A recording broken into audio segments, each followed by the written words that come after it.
Madeira, how to play. So the first thing we're going to do is set up the individual player pieces.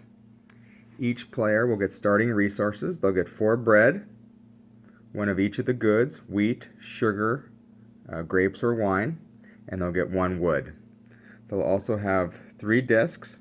1 will go onto the score track for each player on 0, and the others will be used during the game to mark turn order and for passing. Each player will also start with 5 real. They'll start with 12 total workers. 5 will actually get placed during setup. They'll have 3 action markers, and they'll have 6 ships. Alright, next let's set up the board. The first thing we'll do is we'll take the guild favor tiles, we'll shuffle them all together, and then randomly put 4 in each of the city rows under each of the columns. This is the wood cost for taking a guild favor in that column. I'm playing with the Ambassador's expansion, so I have 4 leftover tiles that will not be used in this game. So randomly set those up on the board. After the guild favor tiles have been randomly put on the board, we'll add 3 neutral workers, 1 to each city row. In the spot next to the guild favor. The next thing we'll do is we'll seed the board with starting wood. The wood is based on the number of players, and it's only for these territories that have these numbers. So we would put 3 wood here in the full 4-player game, 2 wood in a 3-player game, and I'm setting this up for a 2-player game, so I'm just going to put 1 wood there. And so you can see the different spots. 2 wood in this spot for a 2-player game. You'll see some spots don't have them, so there's no wood covering those. So you're only covering up the ones that have the wood numbers based on the number of players. Next thing you'll do is shuffle both of these stacks, the king reward stacks for the colonies, the A stack and the B stack. And we will place 1 A here, here, and here, and 1 of the B's here, here, and here. Let me do that now. Alright, I randomly shuffled those A and B stacks, and I've placed them in each of the 3 colonies, and there was 1 left over in each stack that won't be used in the game. Next, we'll randomly shuffle this stack with the crowns on them. There's 4 of them. Potentially there could be a 4-player game. We'll shuffle those and randomly give 1 to each player in the game. So this is a 2-player game. This player got this one and this player got this one. The player with the higher number of crowns will be the start player. So we'll indicate that red is going to be the start player. And yellow is going to be second. They had higher crowns. This is also their first King's Reward tile that they're trying to solve in the game. So yellow will take that one, and the red player will take that one. The ones that weren't selected in a 2-player game are just removed from the game. And now we can use these and just indicate just kind of the starting turn order. So red is the first player and yellow is the second player. We'll also take the remaining disc for each player, and that will go on space 3 of the windmill track for both players. Now there are additional starting reals or money that are given based on first, second, third, and fourth player based on the starting turn order. So the first player will get an additional 2 real to their starting 5. The second player will get 3 extra to theirs. If there was a third player, they would get +4. And if there was a 4th player, they'd get an additional 5 reals to their starting. The next thing we'll do is we'll set up the turn order board. The turn order board itself is configured based on the number of players. So this is configured for a 2-player game. You can see there's a different one for 3 or 4-player games. And then just put on the interlocking piece. And then also separate the King's Reward tiles based on the number of players in the game. Shuffle these all together and place 5 in each row based on the player. So since this is a 2-player game, there will only be 2 rows. I'm going to shuffle and place those now. So every round, players will select, based on their turn order, which of these to take. There'll also be dice there. We'll talk about that. But you'll see throughout the game, each player will select 5 King's Reward tiles. And remember, they got a starting King's Reward tile at the beginning. So by the end of the game, each player would have collected 6 of these, collected and scored 6 throughout the course of the game. It's also important to realize that once these are shuffled and placed as part of setup, these are going to stay here throughout the game. So this row will always have these. These won't change throughout the course of the game as players are selecting which one they want. Now, to complete kind of the initial setup here, and this is actually part of the normal round setup, you're going to shuffle these people tiles. So let's say I shuffle these, and you place them on each of the building spaces. The one you're going to leave blank is the starting one. That's for round 1. So there's 5 rounds in the game, and you'll see they correspond up there. So I'm going to shuffle these up and just randomly place those out. This gets done at the start of every round. So at the start of next round, this spot will be left blank, and random ones will get placed on 1, 3, 4, and 5. The next thing you'll do is you'll take three dice per player. So this is a 2-player game. We've got 6 dice. We'll shuffle each of these along with the pirate dice, and we'll place those on the starting board and into the city watch. So let's do that now. So we'll roll those. That's part of that one. And we'll roll those. And that goes there. And the pirate dice. There we go. And those go in the city watch, and that gets done at the start of every round. And technically there was actually one last step we should have done before the round setup, and that's actually seating the board with some of the workers. Remember I mentioned that actually 5 of your workers will start in play. So each player will place 2 of their workers into the city watch, and then in reverse turn order, each player will place 1 worker in one of the city rows,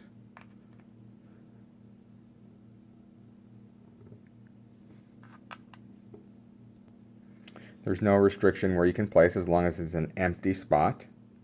And then finally, again in reverse turn order, each player will place 2 workers onto an empty region. And they have to be, or an empty territory, but in 2 different regions. So if I place there, I couldn't also place here because they're both within the 2 region. So I could place 1 in the 2 region, and then maybe 1 in the 3 region. And since red's the first player, they couldn't place here because it's not empty, and this is just part of setup. Normally you can have 1 of your workers in the territories, but as part of setup, that's occupied, so maybe they'll go there, and they could go up here, they could go to this forest area, or maybe they'll put 1 there. Alright, so I'm going to follow this player aid that walks us through all the different phases of the game. So phase A is kind of the setup. That's what we did, where we shuffled the people tiles and placed them randomly on the building spaces, leaving 1 empty for the current round, which is round 1 right now. We rolled all the dice based on the number of players, and we placed them on the board. And now players, in turn order, will select their position. So a player is making a decision based on 3 things. So red will go first. In a 2-player game, they can select this one or this one. So based on what they select, this will indicate turn order. So if they went here, they'd go second. It also indicates which set of dice they will take.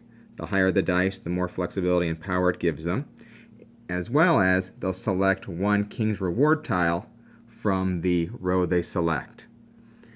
And then finally, they can unflip a used guild favor tile that they have in their possession. So to start the game, they don't have any. But let's say, they had a purple and they got used. If they went here, they can choose to unflip all their purples or unflip all their oranges. Now, if a player already, they have unused ones, then there'd be no effect there. So just as a recap, 4 factors come into this decision. Where do you want to go in turn order? Which set of dice do you want? Is there a specific King's Reward tile that you want in one of the rows that isn't available in the other? And then which of the 4 guild favor tiles do you want to flip over? In a 4-player game there, you can see there's only 1 guild associated with each row. But in a 2-player game, you get your choice. So let's say red decides to go there. They have no guild tiles to flip up. They'll take this set of dice, and they can choose any of these. Let's just say they choose this one. So this will go to red. Make sure not to change these dice values. In fact, you can kind of carefully place them on the action selection. Now, along with their starting King's Reward tile, they've got another one. By the end of the first round, they're going to have to fulfill one of these 2. And that leaves yellow no choice. They'll take this dice, and maybe they'll go for this one. Again, don't flip the dice. Put them on their spots.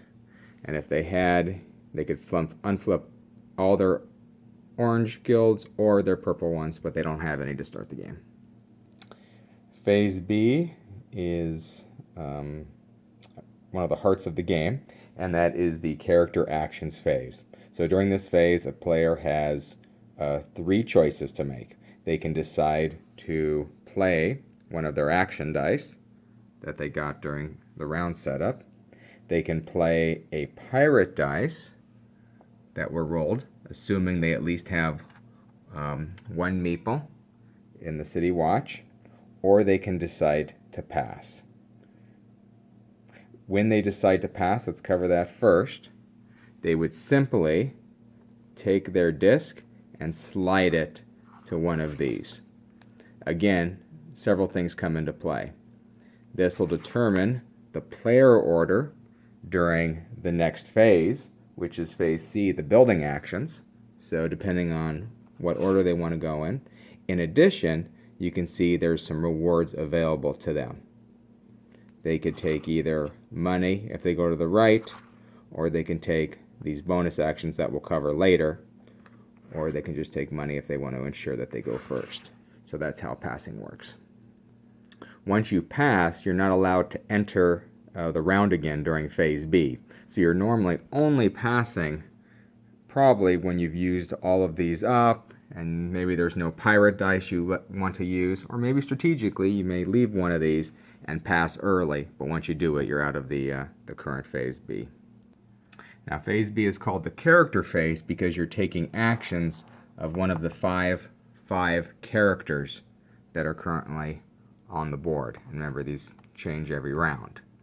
So let's say this player takes this die and wants to take the action of this character. You can see this was the empty spot for round 1, so the only thing they're able to do is harvest from this region. Now see, that would be a bad move for this character because they have no meeples in this region, so they wouldn't get to harvest anything. If this was the yellow player that came here, they could harvest that 1 wood, and you can see the power gives them a +1 additional resource into what they harvest. So red probably would not come there until they at least got some meeples there. So maybe let's go to this one instead. The iconography on the current round always shows you what's going to happen at the end of the round. So at the end of round 1, all players are going to score 1 of their King's Reward tiles. At the end of phase 2, there's not going to be a scoring, but we could potentially convert sugar fields to wheat fields. So it always tells you what happens at the end of the round. But let's cover this character first. So this is the Steward. So the Steward allows you, and once this die is placed, the action immediately gets resolved. Now what the 3 in the region means is that to come here, you have to use a minimum of 3, a value 3 dice. Now you can supplement that by using bread. So let's say you only had all 1 dices. You would have to come here and pay 2 bread just back to the supply in order to take that action. So in this region, it's the easiest and most flexible because it only takes 1 dice, and in this region it takes a minimum of 2 value dice, but you can always supplement 1 pip up for each bread you pay.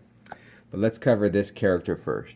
So he's the Steward. It allows you to move up to 2 workers onto any 2 fields on which you have no workers. These workers can come from anywhere. They can come from other fields. They can come from your home supply. They can come from a colony or a city spot. The only place they can't come from is the city watch, and that's what that padlock is meant to represent. Most of the time they're going to come from your home supply, but maybe later in the game you may decide, you know what, I'm going to move one from a city spot or from a colony spot, or to actually do the action. But you can place 2 workers onto any fields where you don't have one. So you're ever only allowed to have 1 worker on each field. So maybe we'll put 1 there and put 1 there. And now when I come and take this action maybe later, now it's more valuable to me because I have actually workers in the field to do the harvest action. Another important rule is that you can only have dice on a character equal to the number of players. So let's say on the yellow player's turn, they decide to come here. They'd have to pay 1 bread since it's 1 short. Now this character is now locked up. There are 2 dice there. Later we'll talk about pirate dice. So if a player actually put a pirate dice here, these dice get counted equally in terms of blocking off spaces. So once 2 dice are placed here, whether they're the player dice or the black dice, it locks up the character action. You'll also notice that each of the character cards on the bottom are identical. It also shows that you're allowed to harvest in that region instead of taking the main character action. So if you don't want to put workers in the fields, you can instead harvest. Now remember, in this example, that's how red got workers in this field, so they probably wouldn't want to harvest, but it works the same as this one. You literally get 1 resource you get the existing resource based on each territory where you have a worker. Here it would be 1 wheat from the supply, 1 sugar from the supply. Here it would be 1 wood, and then if that was depleted on a subsequent harvest, if you had a meeple there, you would actually get a sugar from the supply. Alright, let's cover the next character action, and this is the mayor. So let's say the yellow player comes here with one of their action dice. It's higher than this, so there's no penalty, so that's fine. Nothing happens. It's at least above 1 or higher. The mayor, you can obviously harvest like we talked about, or you can take the character action. For the mayor, you may relocate 2 workers in the cities. So you can move your workers or neutral ones. Those are the white ones. You have to move them sequentially. So you've got to move a worker to an empty space and then move the second one. That's optional, though. You don't have to move the workers. You may only move between the cities, and you can't take them from your supply or from the fields. So you're actually just moving workers within the city. And then the real benefit is that after you choose to move them or not, you take the resources based on the number of workers in the city. You get 2 resources for your workers and 1 for each neutral. So let's see how that works. So you actually go down here, and so I can move up to 2 to an empty spot. So maybe since I'm yellow, I decide to move this one here. Now, since I moved that one there, that made that open. So if I wanted to, I could maybe move that one up there. So I'm allowed to move my color or the neutrals. And then after I choose to move up to 2, this is where I get the benefit. So I'll get 2 resources for each of mine, and I'll get 1 for each neutral. So here, I'd get 2 wood, 3, 4 wood total. 2 plus 1 plus 1.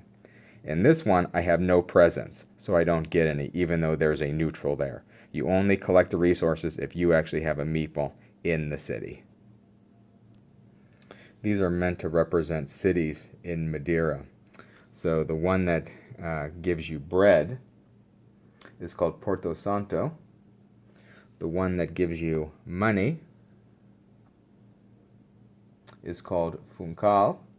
And the one that gives you wood, the city is called Manchico.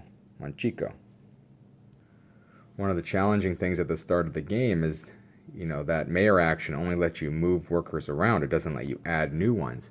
The action to add new ones doesn't come until a building action in phase B. So that's another important consideration when you're deciding which character actions to use. You're actually making a pledge with them to later potentially use their building action in phase B. So if you really want to place additional workers into the cities, and we'll cover this in phase B, it may be very important for you to place a worker there, harvest or take the character action, so later you could fulfill your pledge to use one of the building actions later. Alright, let's cover this character action. This is the Guild Master. The Guild Master allows you to permanently gain a guild favor. This will cost you the amount of wood indicated by the column it's in. If you don't have enough wood, you can buy wood, but you may buy wood to pay the difference. And so we'll talk about that. So let's say the red player decides to come here with a character dice, and they want to get a guild favor. So everyone in this column is 2, this column 3, this column 4, this column 5, and this was just randomly done, so some guilds are more expensive based on the game, and so if you decide to take this one, this will cost you 2 wood. Now to start the game, this player only had 1 wood, so you can't, if you're going to buy wood, it costs money, so since they're 1 wood short, they can pay 1 real to get an additional wood. But they have to have access to wood. So since red put a meeple there, they could pay 1 real to harvest that wood from the field. Additionally, if they had a worker here, this gives them unlimited access to wood. So they could just take it from the supply whenever they decided to buy it, or even during this phase if they were collecting wood. This character action. So that's always an important thing to remember. Whenever it requires you to pay something, or you're actually getting wood from the game, you actually have to have access to it. So let's say in this situation, I was supposed to get 2, 3, 4 wood, remember, from this character action. That would have to come from harvesting from the fields or from the supply if I had a meeple here. It doesn't instantly come from the supply. It's actually getting taken from the board. Likewise, if I'm short in terms of paying wood for a guild or for placing a boat, which we'll talk about later, and I decide to buy it, again, I've got to have access to the wood and it comes off the board. You're not allowed to pay for wood when you have wood, so you have to end your turn with 0 wood. You can't use it as a way just to use money instead of wood. We'll cover all the guild favors later, but the important thing to remember about guild favors is they can be activated on your turn before you take your main action. So in this example, if you want to use this to get 3 bread from the supply, on your turn before the main action, you can flip that over, and now it's unavailable to you unless you're available to flip it up later during the game. The last character action is the commander, and let's say it's the yellow's turn, and instead of using one of their action dice, maybe they decide to use one of the pirate dice. So to use one of the pirate dice, it requires you to remove one of your workers from the city watch. So you could not take this if you had no workers here. but you're allowed to take any of the dice based on their current value and then place it to take the action. You'll notice this does not come with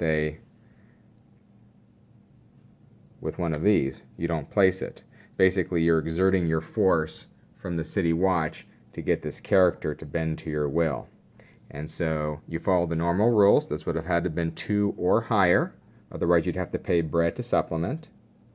Now, the action for the commander is that you can move 2 of your ships to a market route or a colony landing space.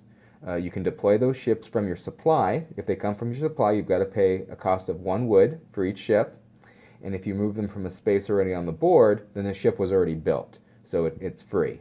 But in both cases, you discard the goods shown to travel. So these are the colonies. So if you wanted to move a ship here to this spot, you'd have to discard that good. This spot would require 2 wine. If you decided to come down here, it would cost a wheat, and you're actually getting the benefit of the 3 coins. So let's kind of go into depth on these now. Alright, so let's cover the territories first. Azores, Brazil, and India. So these are the 3 territories of Portugal that you can send your ships. So as we talked about, these spots are only used in a 3+ player game. This one's only used in a 4-player game. So in our 2-player game, only this spot, and that spot are available to me. Typically, you'd take the lowest one that required the fewest resources until these were full, and then you'd be forced to do that. By placing a ship in here, you get to select one of the king's reward tiles and take the action. It's not discarded, it'll actually stay here and can be used multiple times each time a ship is placed here. And we'll cover all these at the end. And you'll see each region has a different reward tile, but the different territories, basically you're shipping off Madeira wine to other regions, other territories in the world, and gaining the benefit from the king. In these areas, it's costing either wheat, sugar, or wine, and your benefit is money. So this may be a situation where you don't come here, even though it's empty, and you decide to come here in a 2-player game because you want to discard 4 wheat to get 12. Again, only used in a 3+ and a 3+ game, only used in a 2-player game. So again, these are called market routes. Basically, you're selling goods for money, and these are called colonies, where you're shipping off Madeira wine for the benefits of the king. The other reason you're going to want to be in these territories, and we'll talk about this when we get to the king's reward tiles, is that they can help you earn victory points when you satisfy those tiles. So that's the commander action. You're allowed to move up to 2 ships. If they come from your supply, you have to pay a wood to actually build the ship first. Normal rules apply if you're short of wood and you have access to it and you want to buy it. If you're moving from one area to another area, then you've already built that ship. You don't have to pay the wood, but you always have to discard the goods based on the spot that your ship's actually landing in. Another important rule, we know yellow took this action. Since they didn't place an action disc here, since it was a pirate dice, they have no obligation to this character to use the building action later, nor do they have the privilege of using the building action later. Also keep in mind that we said the total number of dice on a character action can't exceed the number of players. That's true. You also can only have 1 pirate dice on each character. So now that it's the red player's turn, even though this can hold 1 more dice, it could not be an additional pirate dice. The red player would have to put a character action here, a character dice, so one of the green dice. Also keep in mind there's no limits to the number of action discs, so if the red player wanted to come here with a second dice and put another red marker there, that's fine. During the building action phase, though, it doesn't really matter how many of these discs you have here. As long as you have 1, you get the option of using the building benefit. Phase B will last until all players have passed. So I've put a couple more dice on the board, just for examples, in Phase C. But let's assume yellow wants to make sure they go first during the building phase. So they pass first, they go up there, they immediately collect the 2 real. These actions are done immediately when you pass. And then later the red player passes. Well, it doesn't matter now. They're going to go second in the next phase. So they decide to take 5 real and go down here. Let's cover some of these actions since I'm here. So if you decide to take this one, you can put 1 worker into the cities. So it would be 1 empty spot in the cities. That worker can come from anywhere on the board except for City Watch, which is locked, or it can come from your supply. The normal rules apply when putting a worker in the city. You get 1 victory point. This is normally a building action that we'll cover in Phase C, but that allows you to put 1 worker into an empty city spot and collect 1 victory point. This one, if you decide to pass there, lets you put 1 worker from anywhere on the board or your home supply into the castle. Whenever you put workers into this castle spot or the City Watch spot, you get to discard 3 pirates, 3 pirate tokens. We haven't talked about these yet, but that can become very valuable. And also remember, it gives you the ability to use pirate dice later. This action allows you to immediately place a ship onto the board. Normal rules apply. If it's coming from your supply, it'll cost 1 wood to build. If you're moving it from one of the territories, you don't have to pay the wood since it's already built, but you will have to pay the resource costs like we talked about during the commander character action. And before I forget, maybe let's just cover these real quick. So if you are sending, remember, a ship to one of the 3 colonies, the benefit is you get to take one of the King's Reward actions.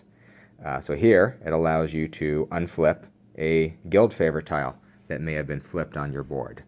And then the next player that comes here can also use that.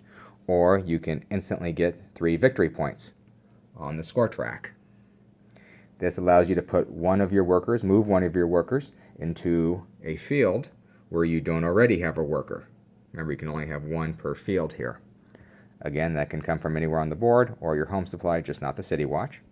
This allows you to move 1 up the bread track instantly. This allows you to move 1 into the city, like we talked about, empty spawn the city and get the victory point. This allows you to instantly discard 3 pirate tokens or get 2 bread.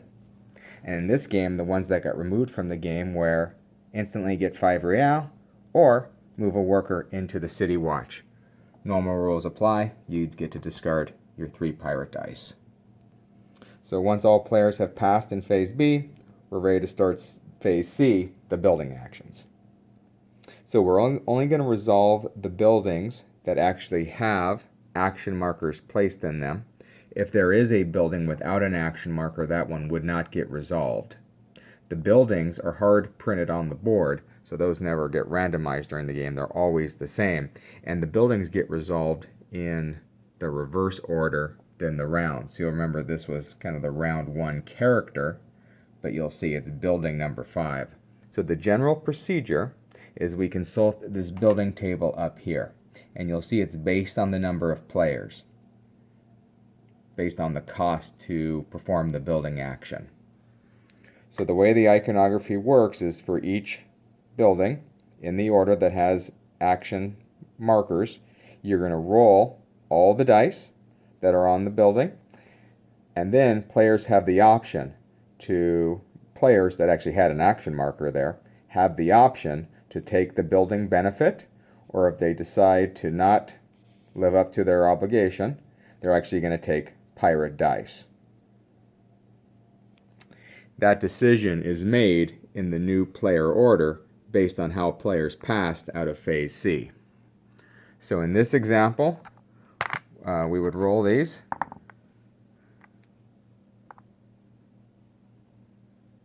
So the cost for yellow to take this building action in a 2-player game is 8 minus the rolled dice.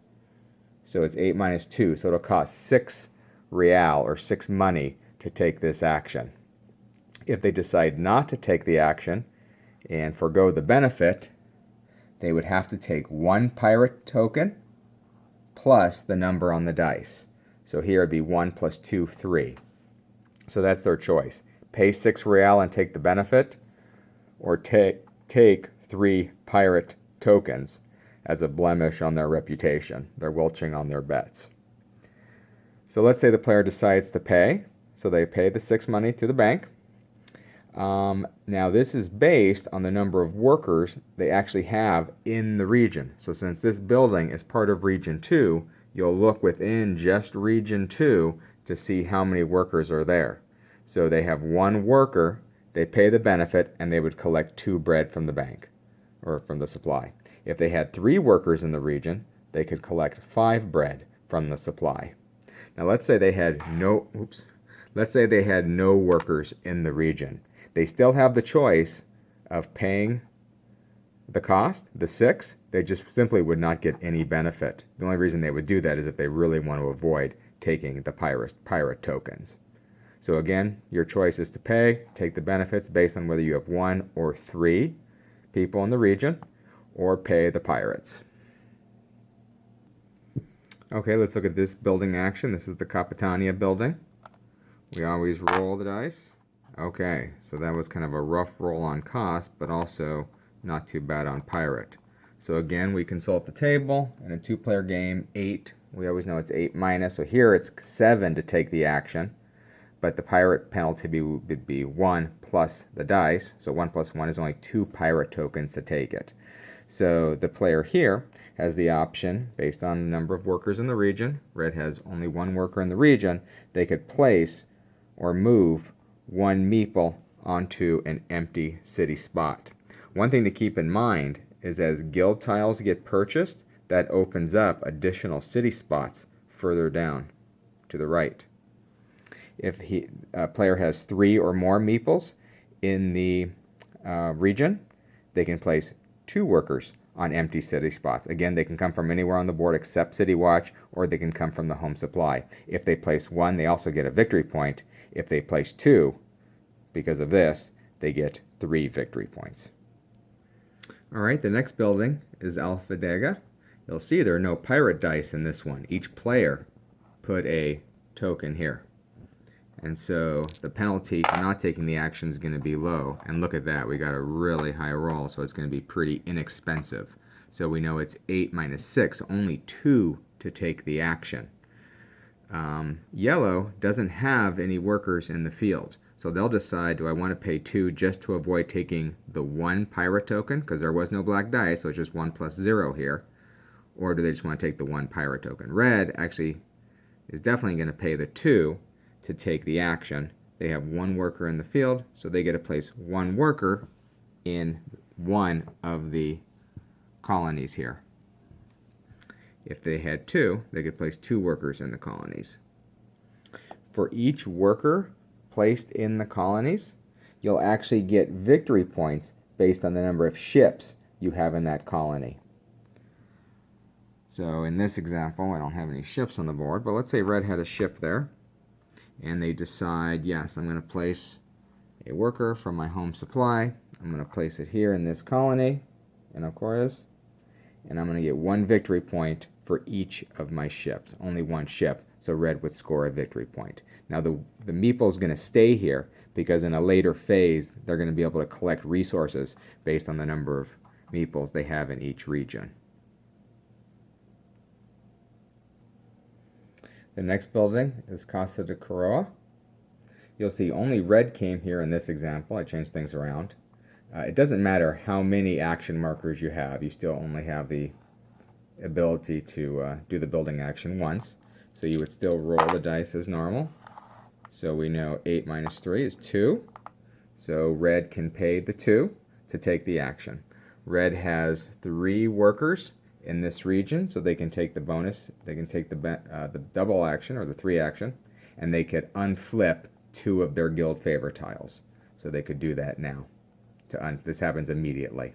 So they would unflip these right now. Yellow didn't have any here, so yellow's not even part of the action. Again, this is, if both players were here, it gets resolved based on the turn order from passing. The last of the 5 buildings is Fortaleza.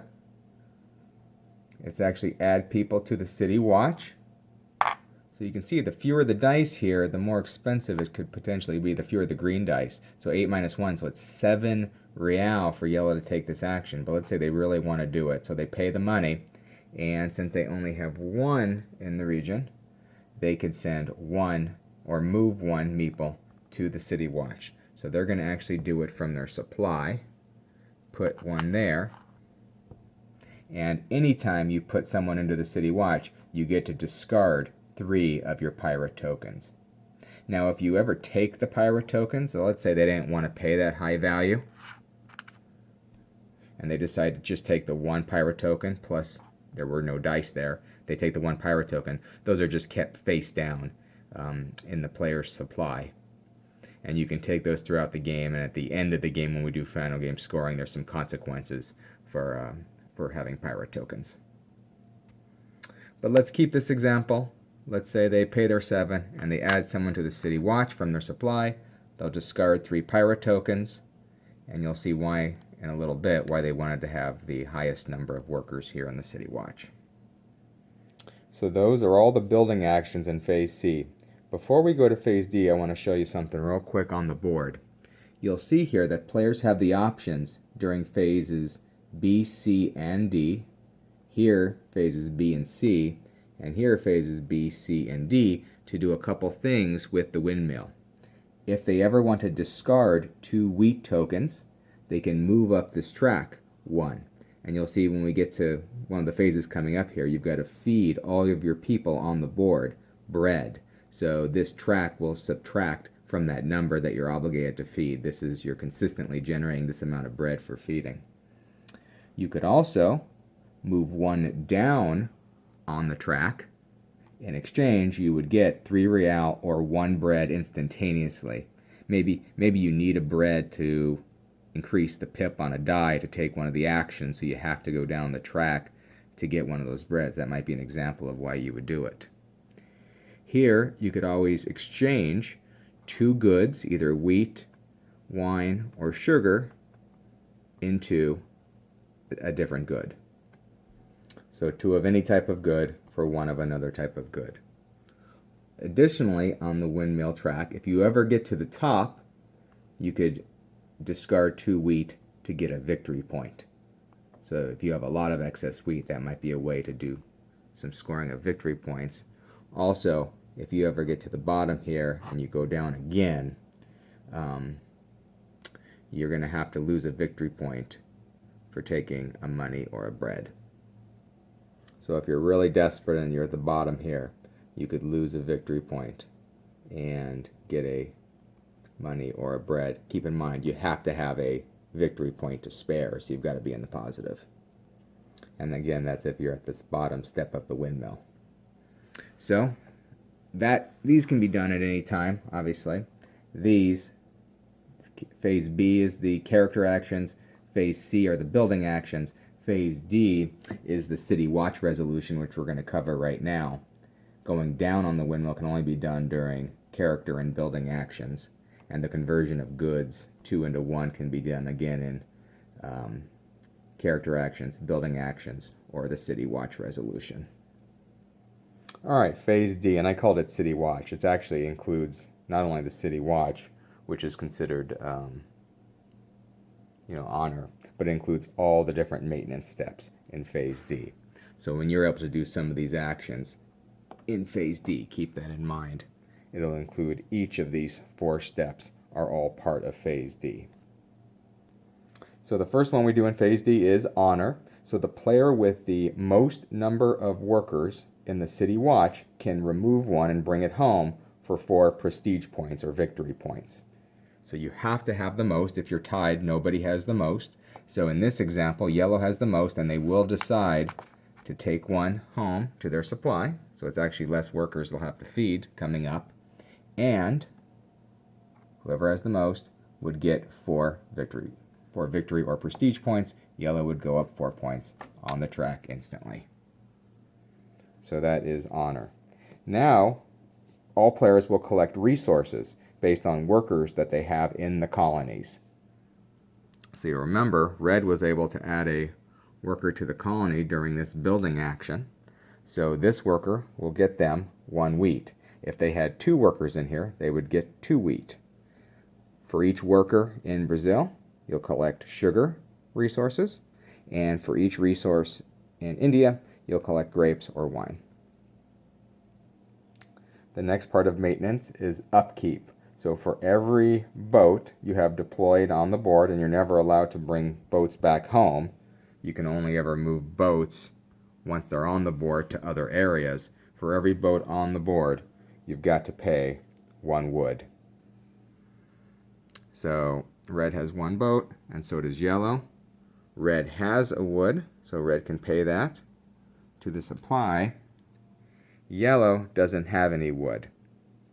So they have a couple choices. They can obviously pay for wood if they have access to it, which they do.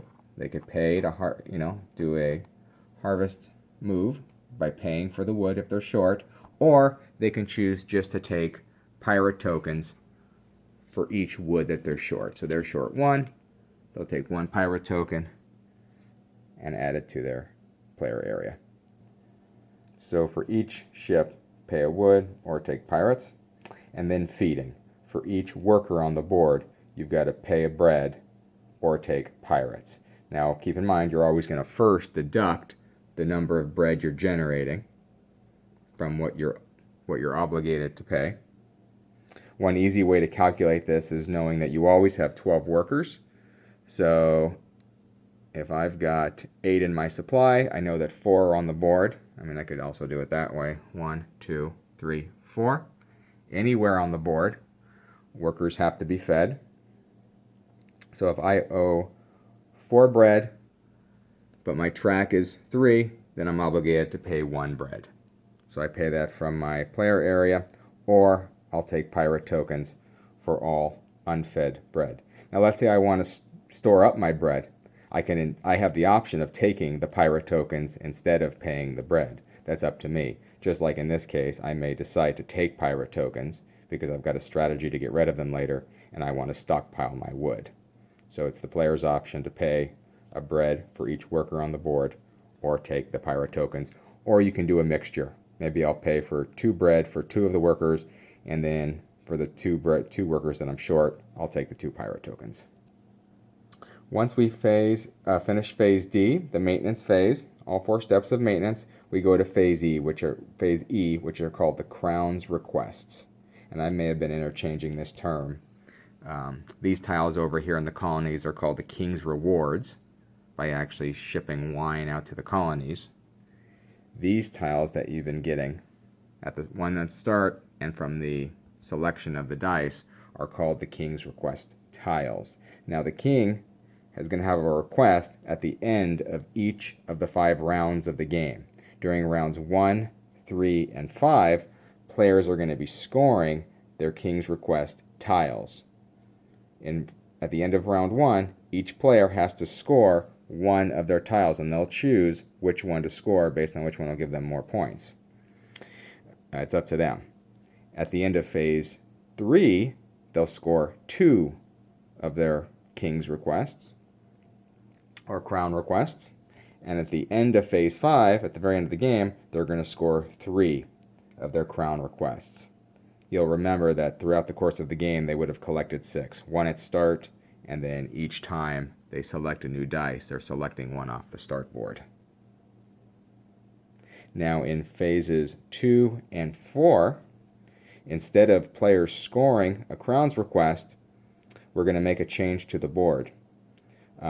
Sugar will be added onto specific fields where there's an icon. So for example, this field,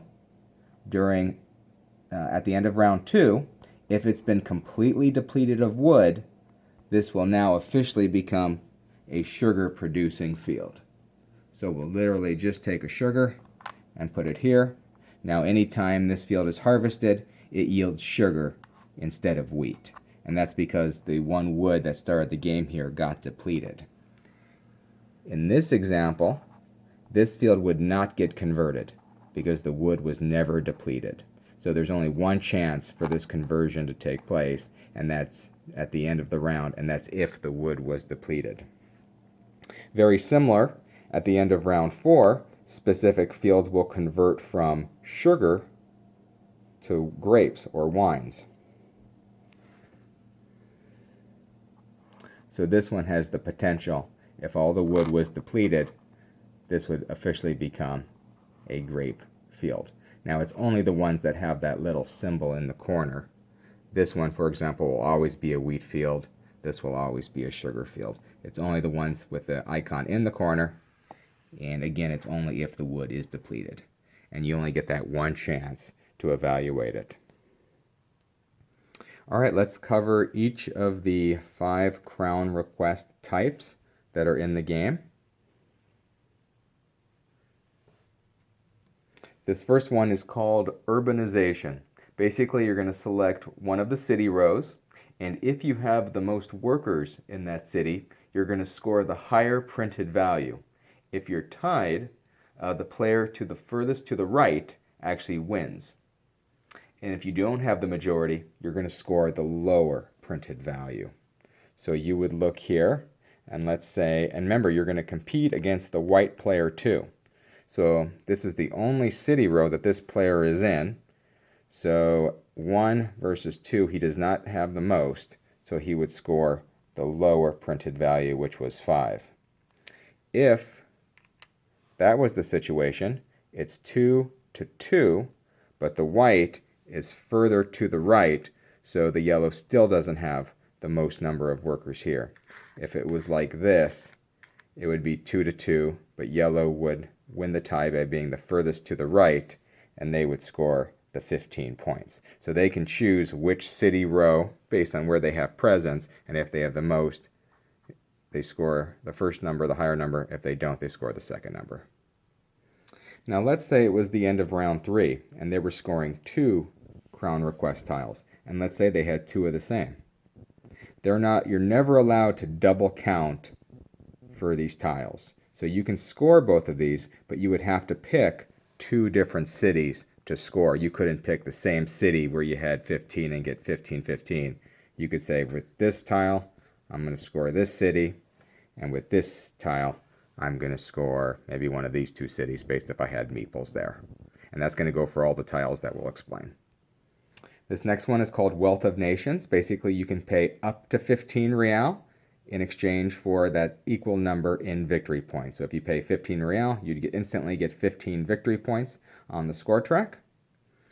If you pay 10, you'll get 10 victory points. Again, if you had 2 of the same tile, and then maybe you had 20 reals and you decided to pay them all, you paid 15 for that one and 5 for a second one, then you could get 20 points, and that's the way you could do it. But you would never double count for the number of reals paid. And those actually get discarded to the supply. You don't get to keep those reals. This next one is called Influence of the Guilds. You can select 4 face-up guild favor tiles from different guilds, and you score 5 points for each one. So the most important factors here is they have to be face-up, they have to have the check mark showing, and not the red circle hash, and they have to be from different guilds. So if you had 2 greens face up, you couldn't get the 10. You would only have 1 green face up for the 5 points. But if you had 1 of each face up, the maximum you could get here is 20 points. Now if you had 2 of these tiles, then you could score the greens separately with each tile. This next one are the expeditions to the colonies. You can select up to 3 of your ships on any colonies, and you score the prestige points or the victory points for each ship based on the current round. So if this was round 1, and I selected this one ship in round 1, this is worth 6 victory points. If I was scoring this in round 3, only 4 points, in round 5, only 3 points. And you can see each colony has different victory points based on which round it's scored in. Again, if I had 2 of these, I could not count the same ship for both tiles. I'd have to count different ships for each tile scored. And this last one are the market routes. You select up to 3 ships on the market routes, and you score the prestige points based on the round as shown on the board. So just like the colonies, these work the same way. You can score up to 3 ships, and you score the victory points based on the round. So you'd count any ships you had here.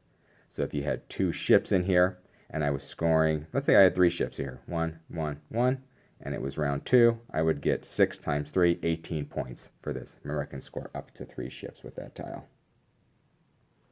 At the end of round 5, we're going to do endgame scoring. The player with the most pirate tokens is going to lose 16 points. The player with the second most pirate points is going to lose 8 victory points. Third most tokens, 4 victory points lost. And the player with the 4th highest is going to lose 2. So let's say one player had 0 pirate tokens, so they wouldn't lose any, and one player only had 1 pirate token, they would still have the most if this was a 2-player game, and they would lose 16. Additionally, any additional pirate tokens, 21 and above, loses an additional victory point each. So it's very penalizing to have pirate tokens at the end.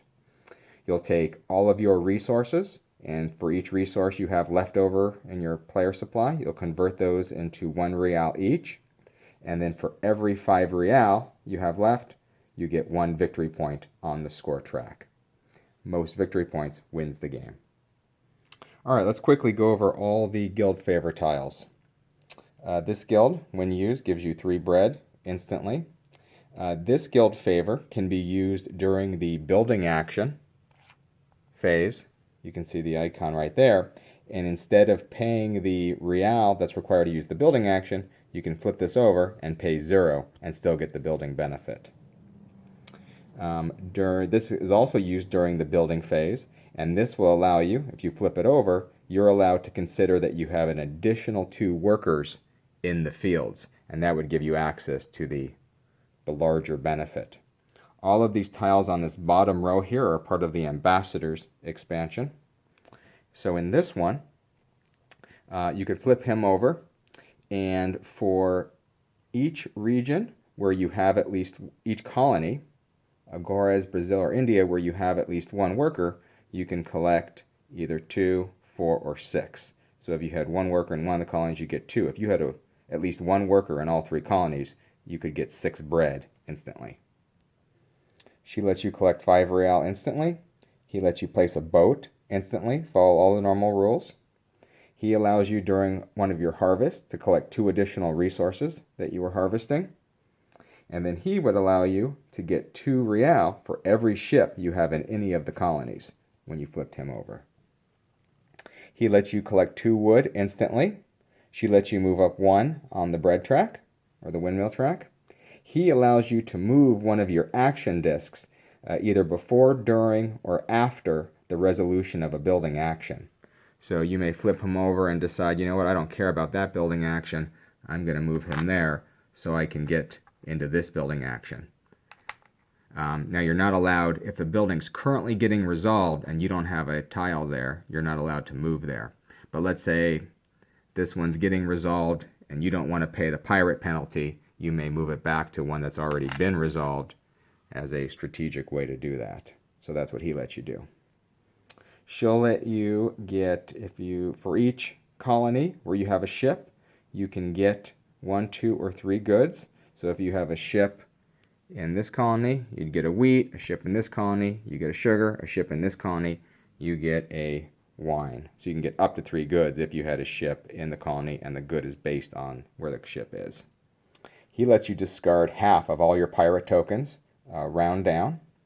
He lets you move any worker anywhere on the board, including from the city watch. So any worker anywhere, in or out of the city watch, in or out of your supply, and you follow all the normal benefits and rules. She lets you pay 4 real to immediately perform any building action on the game, on the board. Follow the normal rules based on how many colonists you have. And then finally, you can pay 4 real to add a worker to one of the colonies, and you follow the normal rules. So you would get victory points based on the number of ships you have in the colony, and you could choose one of the 2 King's Reward tiles. The other expansion you can play with is the Harvester. So the way this would work is every round where you have that empty character action, you would place this tile instead. So in round 1, you would replace that character action. So instead of the generic, you can get 1 additional resource that gets harvested, here a dice can be placed on one of these 4 actions and you can get +2 grape, +2 wheat, +2 sugar, or +1 of any additional. Now a die can only be placed here once, so each of these bonuses can only be granted once per round. All other normal rules apply. And that's everything you need to set up and play Madeira.